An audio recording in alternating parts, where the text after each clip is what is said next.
முன்னாடி நிற்கிறாங்களா நான் ஒரு கட்டில் மாட்டிக்கிறோம்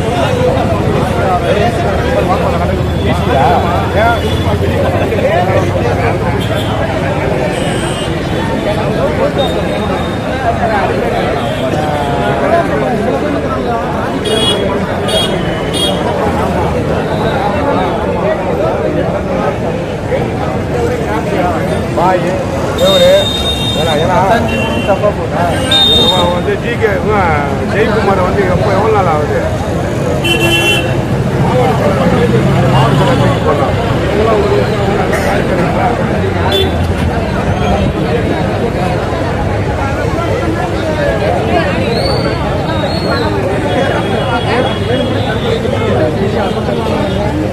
கட்டி விட்டாங்கன்னா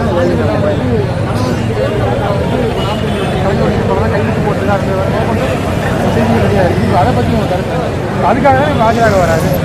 அதுக்காக ஆஜராக வரல. இந்த வழக்கை வந்து இதோட கொஞ்சம் முடிச்சு வச்சிருங்க. என்ன தீர்ப்பு என்னங்கிறது எதுவுமே சாட்சியங்கள் அடிப்படையில் தான் விசாரிப்பாங்க.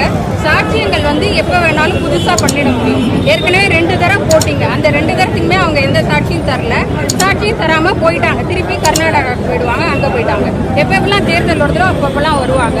அதுவும் இது மட்டும் இல்லாமல் தனிப்பட்ட முறையில் சொல்கிறேன், அண்ணனும் அவர் கூட எங்கள் செந்தமிழன் சீமான் அண்ணன் நிற்கும் போது நாங்கள் ஒரு 50 பேர் கிட்டத்தட்ட அவர் கூட பெண்கள் நிற்கிறோம். அவர் அந்த மாதிரி இருக்கிறவரா இருந்தால் நாங்கள் 50 பேருமே எப்படி அவர் கூட நாங்கள் பயணிப்போம். இன்னைக்கு என்ன எதிர்கட்சிகள் விமர்சனம் பண்ணுறாங்கன்னா, இன்னைக்கு வந்து ஒசூரில் வந்து ஒரு ப்ரெஸ் மீட் கொடுக்குறாரு. அதில் வந்து நான் என்ன குத்தம் பண்ணிட்டேன், நான் என்ன குத்த வச்ச பொண்ணை வந்து காட்டுக்குள்ளே கூட்டு போயிட்டு இந்த மாதிரி கற்பழிச்சிட்டாங்கன்ட்டு பெண்கள் மத்தியில் இருக்கும்போது இந்த மாதிரி பேசுறாரு. இதோ எதிர்கட்சியில் வந்து விமர்சனம் வைக்கிறாங்க. ஒரு பெண்களோட இருக்காரு, ஒரு ப்ரெஸ் மீட்டில் பேசுறாரு, ஒரு நாகரிகமாக பேச தெரியலையான்னு சொல்லிட்டு அந்த ஒரு விமர்சனங்கள் வந்து முன்வைக்கிறாங்க. அதை நீங்கள் எப்படி பார்க்குறீங்க? நீங்கள் நாகரிகமான விஷயங்கள் இப்போ நடக்கல, 7 தர கருக்கலைப்பு அது இதுன்னு எல்லாமே சொல்றீங்க. அதுக்குரிய பதில் அது மாதிரி தான் கொடுக்க முடியும். எந்த கேள்வி வருதோ அதுக்குரிய பதில் தான் கொடுக்க முடியும். பெண்களை வச்சு கேட்கறவங்களுக்கு பதில் கொடுத்து தானே ஆகணும். அவர் வந்து நான் இல்லைங்கிறது வேற எப்படி நிரூபிக்க முடியும்? நிரூபிக்க முடியாது. இப்படிதானே நிரூபிக்க முடியும். இன்னைக்கு ஆஜராக வராரு. இந்நிலையில இங்க தொண்டர்கள் வந்து கடந்த முறை நீங்க வந்தீங்க, இந்த முறை வந்து காவல்துறை வந்து சில கட்டுப்பாடுகள் விதிச்சிருக்காங்க. நீங்க என்ன நினைக்கிறீங்க? ஆமா, இது வந்து அதாவது காவல்துறையை வச்சு ஆளும் கட்சி வந்து எங்களுக்கு வேணும்னே எதிராக பண்ணணும்ட்டு பண்றாங்க. இங்க இருக்கிற சாலையை வந்து ரொம்ப தொந்தரவு பண்ணி அங்க அடைச்சு வச்சிருக்காங்க. இதே இங்க விட்டுட்டா 2 பக்கம் எங்களுடைய அண்ணன் தம்பிகள் இருக்கிறவங்க நிக்க போறாங்க. நடுவுல அண்ணன் போயிடுவாரு. அவர் கூட இருக்கிற பாதுகாப்புக்கு இருக்கிறவங்க தான் போவாங்க. மற்றவங்க யாரும் போக மாட்டாங்க. நாங்க போன தடவை கொடி கொண்டு வந்தோம், அது கூட இந்த தடவை கொண்டு வரல. எந்த தொந்தரவும் நாங்க யாருக்குமே பண்ண போறோம் இல்ல. சட்டம் ஒழுங்கு பிரச்சனை இருக்கும், அதுக்காக பேரிகேட்ஸ் போட்டுருக்கோம். அவர் வந்தாருன்னா அவருடைய வாகனத்தை எங்களுக்கு வந்து உரிய இடம் கொடுக்கணும் இல்லையா? இவ்வளவு பெரிய ஜனநாயக நாட்டுல எங்களுக்கு இடம் இல்லைன்னா என்ன அர்த்தம்? 2 பக்கமே எங்களுக்குரிய அண்ணன் தம்பிகள் எங்களுக்கு யார் யார் இருக்காங்களோ அவங்களுக்கு இடம் கொடுத்துட்டீங்கன்னா அவர் நடுவில் போவார். நாங்க யாரும் போய் ஆஜராக போகிறது கிடையாது. அவர் மட்டும்தான் போவார். அவர் கூட பாதுகாப்பு யார் இருக்காங்களோ அவங்க தான் போவாங்க. அது மட்டும் இல்லாம அவருக்கு பாதுகாப்புக்கு இருக்கிறவர் ராணுவ படை வீரர். அது மட்டும் இல்லாம அவர் வந்து வயதுல முதிர்த்தவர்.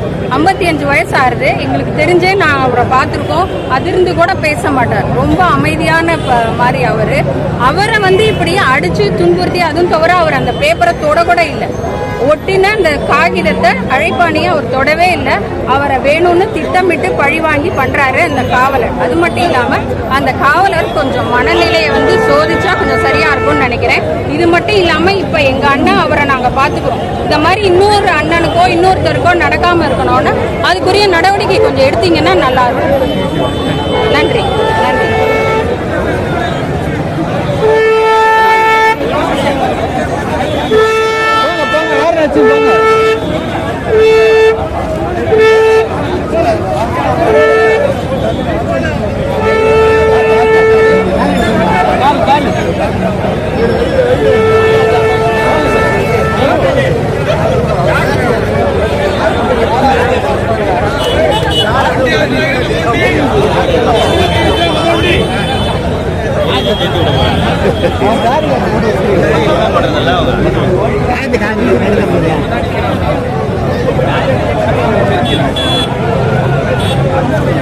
இப்போ திறந்து விட்டு எல்லாம் போயிடலாம்.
நல்லா தெரிஞ்சுக்கீங்க, இவர் நம்ம கட்சிக்காரர் கிடையாது.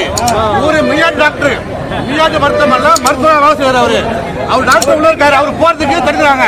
பாருங்க, பிள்ளைகளை வந்து நிக்க இடம் கொடுக்கல. இப்ப டாக்டர் வண்டி வருது, அதையும் மறிக்கிறாங்க. இப்ப இந்த காவல்துறையை போட்டு என்னன்னு எங்களுக்கும் புரியல, அவங்களுக்கும் புரியல. கேட்டாக்க வெயிட் பண்ணுங்க, வெயிட் பண்ண விடுறாங்க.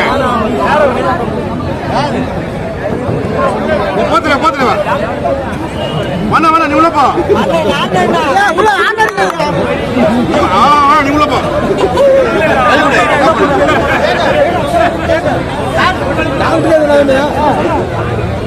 அண்ணன் வர்றாங்கன்னு தம்பிங்க நிக்கிறோம், எங்களுக்கு அனுமதி இல்லைன்றீங்க. டாக்டர் உள்ள போனோம், பயவிடுங்க, வாய்ப்பு இல்லை, போன உள்ள போங்க.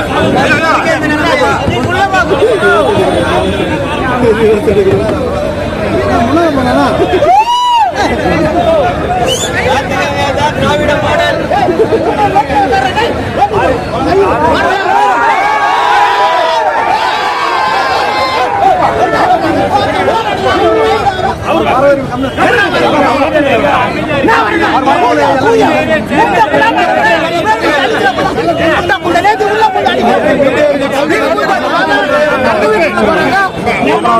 இல்ல நம்ம போய் ரோட்ல அனுமதி இல்லாம நம்ம தப்பு காவல்துறை கண்காணிக்கிறாங்க. கைது பண்ணலாம் பரவாயில்ல, நமக்கு நம்ம தப்பு செய்யக்கூடாது. நம்ம சீமா தம்பிங்க, அதை கவனமாக நம்மளாம் எந்த முடிவு எடுக்க வேண்டாம். அந்த முடிவுக்கு காவல்துறை தரணும். அவங்களுக்கு தப்ப இல்ல, காவல் இல்ல, பயம் இல்லை. எங்களுக்கு நாங்க சீமா தம்பிங்க.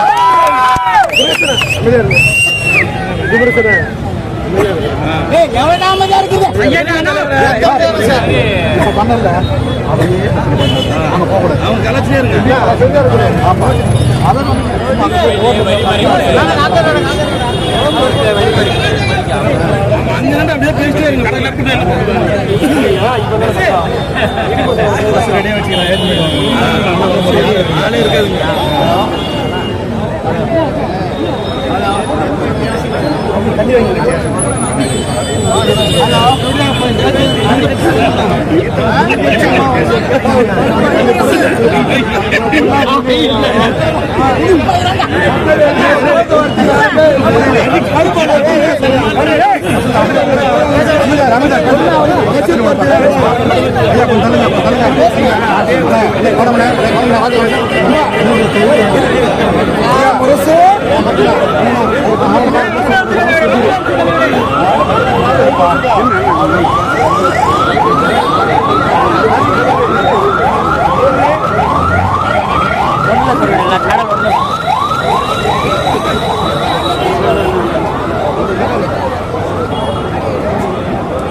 போறேன் சீரியா உள்ளது